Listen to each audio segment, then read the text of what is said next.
Gladly do I rejoice in the virtue that relieves the misery of all those in unfortunate states, and that places those with suffering in happiness. I rejoice in that gathering of virtue that is the cause for the Arhat's awakening. I rejoice in the definite freedom of embodied creatures from the miseries of cyclic existence. I rejoice in the awakening of the Buddhas and also in the spiritual levels of their sons. And with gladness I rejoice in the ocean of virtue from developing bodhicitta that wishes all beings to be happy, as well as in the deeds that bring them benefit.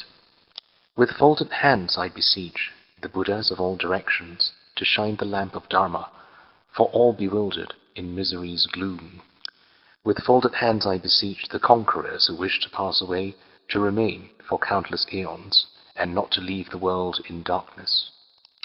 Thus, by the virtue collected through all that I have done, may the pain of every living creature be completely cleared away. May I be the doctor and the medicine, and may I be the nurse for all sick beings in the world until everyone is healed. May a rain of food and drink descend to clear away the pain of thirst and hunger, and during the eon of famine, may I myself change into food and drink. May I become an inexhaustible treasure for those who are poor and destitute. May I turn into all things they could need, and may these be placed close beside them. Without any sense of loss, I shall give up my body and enjoyments, as well as all my virtues of the 3 times, for the sake of benefiting all. By giving up all, sorrow is transcended, and my mind will realize the sorrowless state. It is best that I now give everything to all beings, in the same way as I shall give up things at death. Having given up this body for the pleasure of all living beings, by killing, abusing and beating it, may they always do as they please. Although they may play with my body and make it a source of jest and blame, because I have given it up to them, what is the use of holding it dear? Therefore I shall let them do anything to it that does not cause them any harm, and when anyone encounters me, may it never be meaningless for him.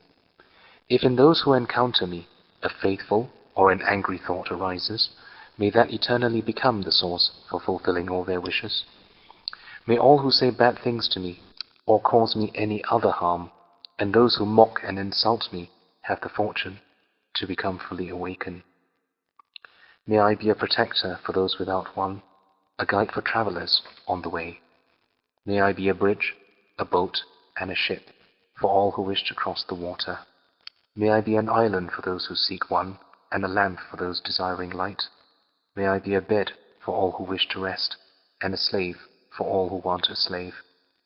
May I be a wish-fulfilling jewel, a magical vase, powerful mantras and great medicine. May I become a wish-fulfilling tree and a cow of plenty for the world, just like space and the great elements such as earth. May I always support the life of all the boundless creatures, and until they pass away from pain, may I also be the source of life for all the realms of varied beings that reach unto the ends of space. Just as the previous Sugatas gave birth to bodhicitta, and just as they successfully dwelt in the Bodhisattva practices, likewise for the sake of all that lives, I give birth to bodhicitta, and likewise shall I too successfully follow these practices. In order to further increase it from now on, those with discernment who have lucidly seized bodhicitta in this way should highly praise it in the following manner. Today my life has borne fruit. Having well obtained this human existence, I've been born in the family of Buddha, and from now on I am one of the Buddha's children. Thus, whatever actions I do from now on must be in accord with the family. Never shall I disgrace or pollute this noble and unsullied grace. Just like a blind man discovering a jewel in a heap of rubbish, likewise by some coincidence, bodhicitta has been born within me. It is the supreme ambrosia that overcomes the sovereignty of death. It is the inexhaustible treasure that eliminates all poverty in the world. It is the supreme medicine that quells the world's disease. It is the tree that shelters all beings, wandering and tired on the path of conditioned existence. It is the universal bridge that leads to freedom from unhappy states of birth. It is the dawning moon of the mind that dispels the torment of disturbing conceptions. It is the great sun that finally removes the misty ignorance of the world. It is the quintessential butter from the churning of the milk of the Dharma.